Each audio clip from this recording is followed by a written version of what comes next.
Mr. Ellender, would you please introduce yourself and give us your DOC number? My name is Calvin Scott Ellender, 2295-33. Mr. Ellender, let me explain our process to you. First, I'm going to read some information into the record. Does he have any? No. First, I'm going to read some information into the record, and then we're going to conduct a parole interview with you. And then we'll ask the warden for some input or anyone else there at the staff that has some input about your case. And then we'll have a little discussion with you. Then you'll have an opportunity to say whatever you'd like to say to the board. Then we'll vote. You understand our process, sir? Yes, sir. Okay. I do understand. This is Calvin S. Ellender, DOC number 229533. Date of birth, July the 30th of 1955. He's classified as a second felony offender. He has a parole eligibility date of August the 1st of 2021. He has a adjusted good time date of February the 11th of 2034, full term date of November 19th of 2039. He is currently serving a 40-year sentence on the charge of manslaughter, having been sentenced on April the 10th of 2001. Mr. Ellender, is that information basically correct? Yes, sir. That's correct. Mr. Ellender, your case has been assigned to Mr. Alvin Roche. He will begin our questioning. Would you please answer any questions he has? Thank you, Mr. Chairman. Good morning, Mr. Ellender. Good morning, sir. How you doing? I'm all right. Mr. Ellender, you are currently 68 years old, is that correct? D section, Fox 1. Sir, I couldn't. He's Are asking you you how. 68 years old? I can't understand. Are you 68 years Oh, old? yes, sir. Yes, sir. No, And you're a second felony offender, right? yes, sir. And you have accumulated 450 days of good time. Okay. Yes, sir. And you've lost all of them because you've lost 444 days for disciplinary issues. Is that correct? Yeah, I'm not sure the exact details. Yes, sir. I have lost some time. Okay. Now, you've been incarcerated for 24 years. Before I start my interview, I'd like to hear from the psychiatrist and get their input on your condition. Yes, sir. I agree. What Morning. morning? Can you give us a synopsis of where Mr. Ellender is right now? Mr. Ellender lives in the general population area of our Fox 1 dormitory. And he has been treated for diagnosis of schizoaffective disorder for many years now.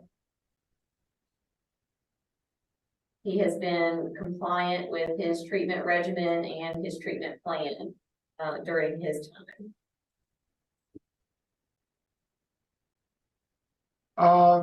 Will he have to continue taking medication for the entirety of his life? It is likely that he will require follow-up and medication for the foreseeable future.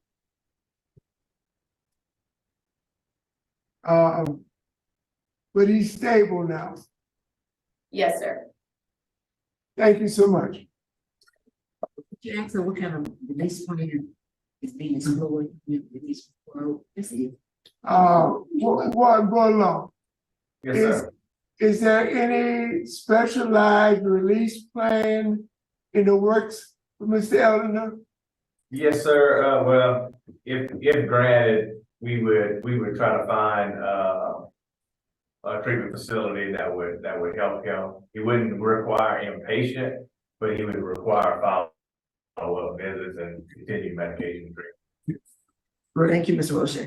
Thank you.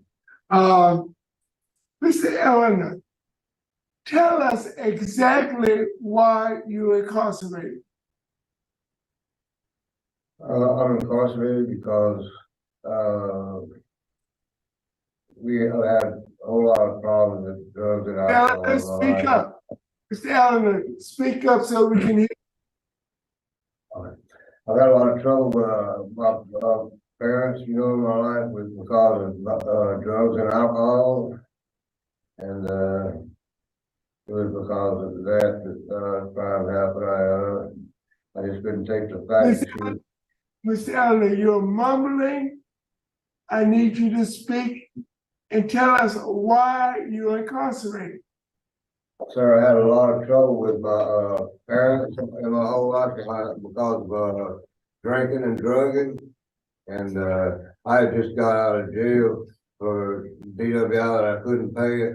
And he accused me of being gay because somebody called her on the phone from Mr. Eleanor, we know why you're in jail. Who did you murder? my mother Why? because she accused me of being gay. You killed your mother because she accused you of being homosexual. And not only that, is that she listened to somebody's opinion of me over the telephone without even knowing who it was, but it was, or if it was really a deputy or whoever called her, you know. They called her on the telephone and said that I'd been up to something in the jailhouse was right, and she just kind of lost it and, you know, accused me of being gay. What was your first felony for? Sir? What? First Oh, conviction. my first felony? Illegal use of a movable. It was my first one. Yes, sir. Were you on drugs or alcohol when you killed your mother? No, sir, it wasn't. No, I had no weight. You had a sound mind, and you walked up to your mother, and you shot her or stabbed her? No, I just shot her one time. From How a does, distance of how about does 25 how feet. does one walk up with a gun and shoot their mother?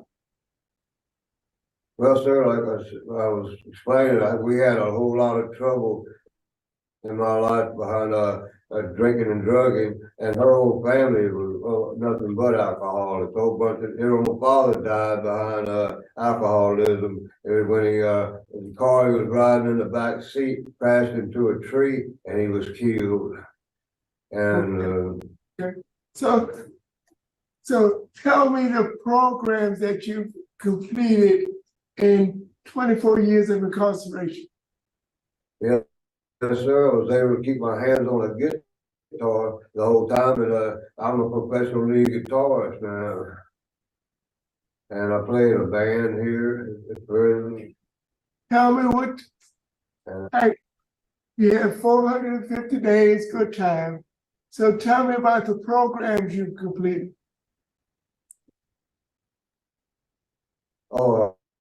Anger management and 3 other ones for anger management type of class I completed.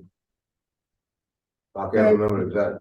Have you had any substance abuse education or treatment?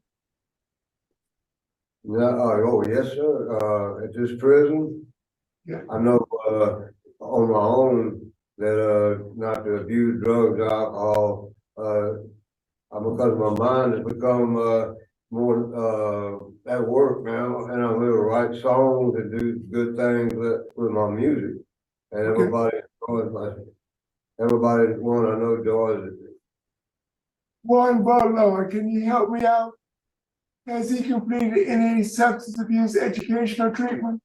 Yes, sir, he has. He's completed Living in Balance Phase 1 and 2 in 2019. He also did anger management in 2019, and nurturing parents, and he completed the pre-release Phase 1 and Phase 2. Thank you, Warren.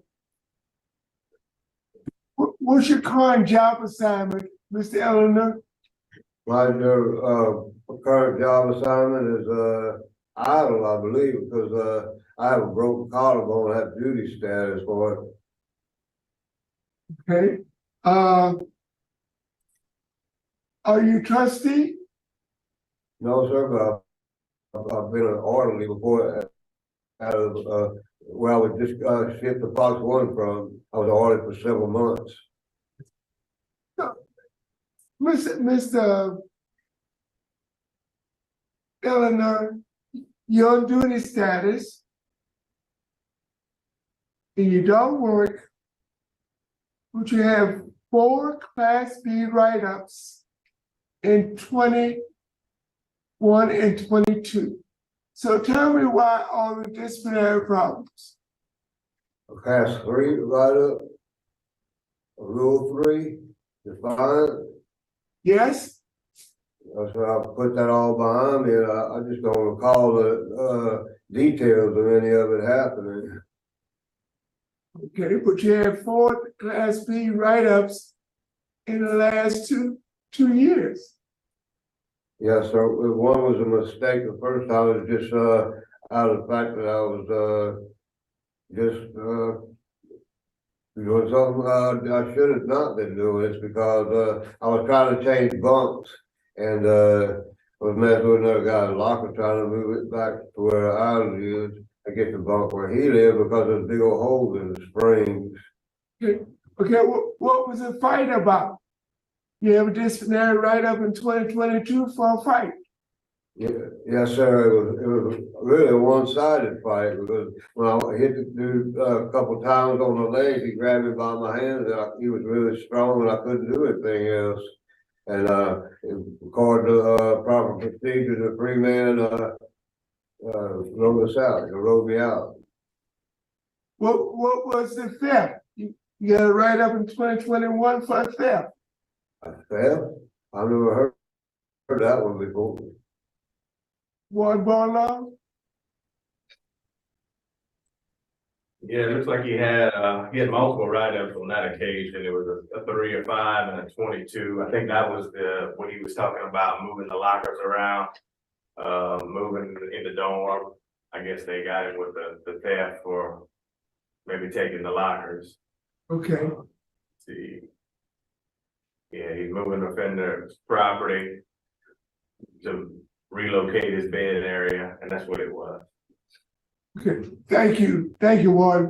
To put it to the record, the whole legal community is strongly opposed to the DA's office and work in, I think it's Washington Parish, Sheriff's Office, the Chief of Police of Lake Charles, Louisiana, is strongly opposed.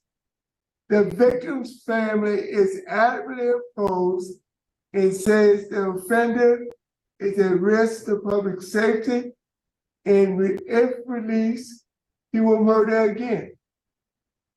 That is from the victim's family and also his family. There's a history of violence, and in my opinion, you need more rehabilitative programs.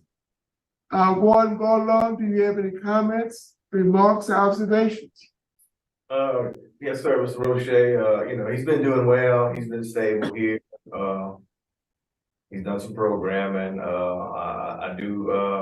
I do worry about his impulse control and anger and, reoffending. Yeah, I just worry about it. Thank you, Warden. Mr. Chairman. Thank you. Mr. Ellender, is there anything you'd like to say to the board before the board makes a decision?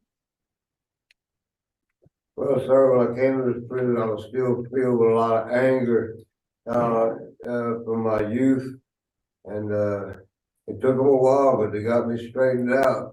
And it's a part of my life is being able to play the guitar like a professional, And that's basically what they supplied me with a guitar in my hands. And that's all I really needed, was some sober time with the guitar. Thank you, sir. Pound ready to vote? Yes. Roche. Mr. Ellender, based upon your disciplinary conduct issues, based upon victim's family is adamantly opposed, you have opposition from the DA's office, the sheriff's office, and the chief of police, and what I believe to be a danger to public safety, I'm denying your request.